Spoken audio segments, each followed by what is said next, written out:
Alam mo, pag hindi kita nakikita, nasasabik ako sa'yo. Pero ikaw, parang kabaliktaran.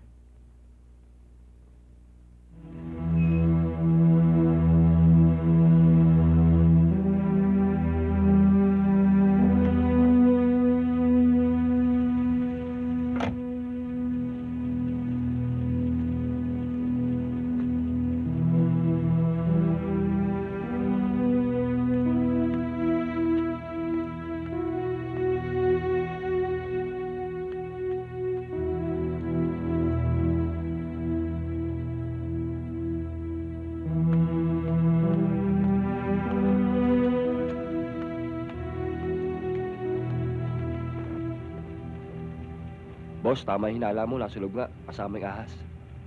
Ano, tirahin ko na? Huwag.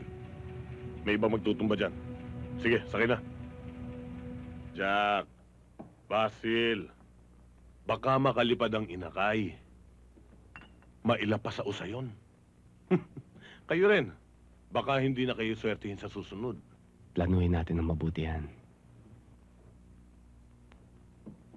Sayang ang panahon, Jack. Kailangan mabilis ang kilos at galaw mo. Kayang-kaya mo naman yan eh. Kahit nag-iisa ka pa. At tayo, Basil, meron tayong lalakarin. Kasing halaga rin ang kamatayan ni Dodong. Liga.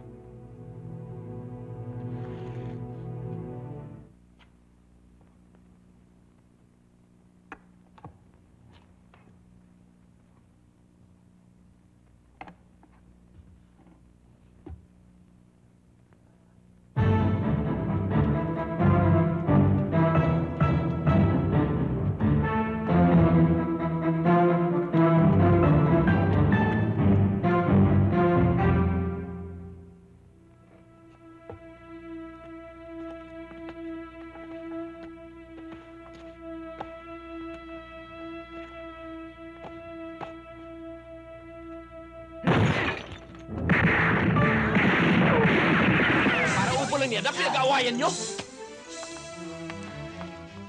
Magandang umaga ho, Doc. Oy, Milagros. Kamusta na ho ba yung asawa ko? Mabuti naman. Kailan ho ba namin siya pwedeng ilabas? Baka mamaya, pwede na. Malagring. Ano ba? Tama na yan! Kalbis! Andiyan si Commander dumarating! Itago mo sa banyo. Tama na! Tigil na! Tigil! Tama na!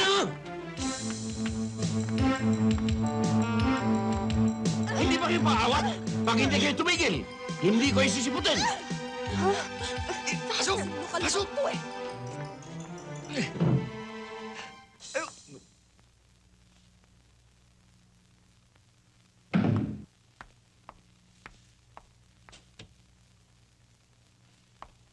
Andres. Andres. Nakausap ko yung doktor. Mabuti raw at hindi nagka-infeksyon yung sugat mo. Ang mga bata, Nasa eskwela, diretso na raw dito. Hindi pa masakala... Ano ito? Kanino ito? ha? Siguro sa nurse.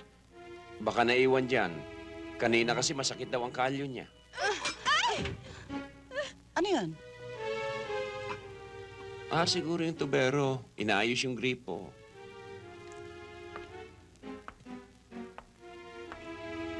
Diyos ka nga dyan. Sino yung mga yan? Lagring, mga pamangking ko. Ano ginagawa niyan dito? Wala silang makita ng CR, kaya dito sila naki-CR. Niloloko mo pa ako, ha? Oy, Potpot, tigilan mo yung mo sa asawa ko, ha? At huwag ka nang tutungtong sa pamamahay ko! Hoy, silayas kayo! Mga landig ito. Hoy, layas! Layas! Opo. Hoy, ito, sapatos mo! Gate 3 to Gate 4. Kaming Gate 4. Right, Gate 3. Lumabas na ng bahay si Daniel.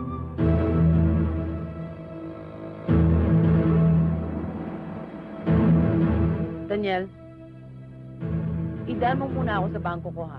bago mo ako ihatid sa opisina.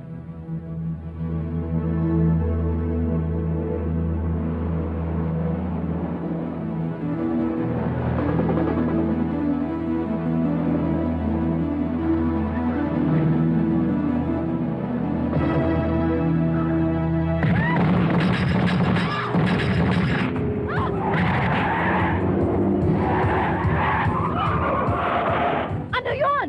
Bakit tayo pinarel? Ewan ko ba ma'am, bakit kayo binubuntot ng malas? Baka may balat. Ano? Ako pa sinisi mo?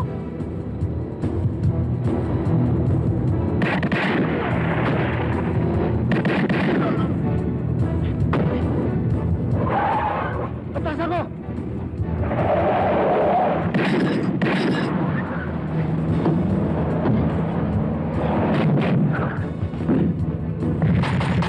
Ikot na!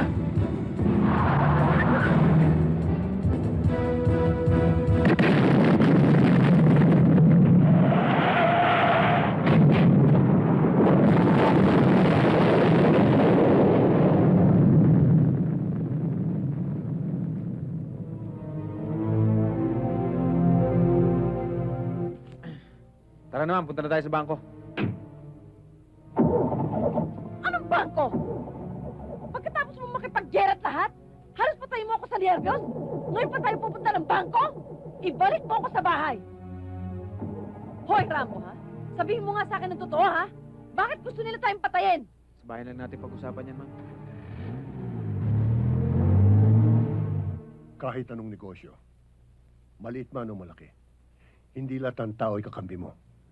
Ganyan talaga ang negosyo. Legal ang mga negosyo natin. At wala akong alam na dahilan para magkaroon ng matinding galit sa iyong isang tao to the point of killing you, Dad. Mabuti na lang at hindi ko kayo kasama. Nagpapasalamat na lamang ako at walang nangyari sa'yo. Pero wala akong nalalamang mga taong inagrabyado ko. Ayan si Daniel. Siya makapagpapatunay.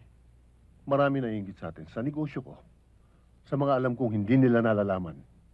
Kalimutan na natin ang mga nangyari. Malang araw masasanay ka na rin dito. Huwag ka maglala. Paimbestigahan ko ang mga nangyari. Magpahinga ka na. Sige na.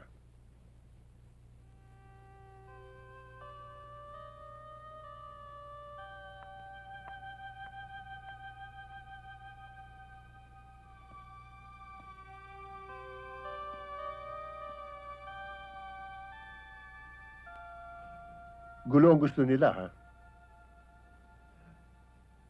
Gulo ibibigay natin sa kanila. Sigurado may nakahanda si Don Gonzalo para sa atin. Lalo muna tayo habang nagpaplano tayo kung paano papatayin yung hayop na yun. Dapat lang, Kuya Saldi.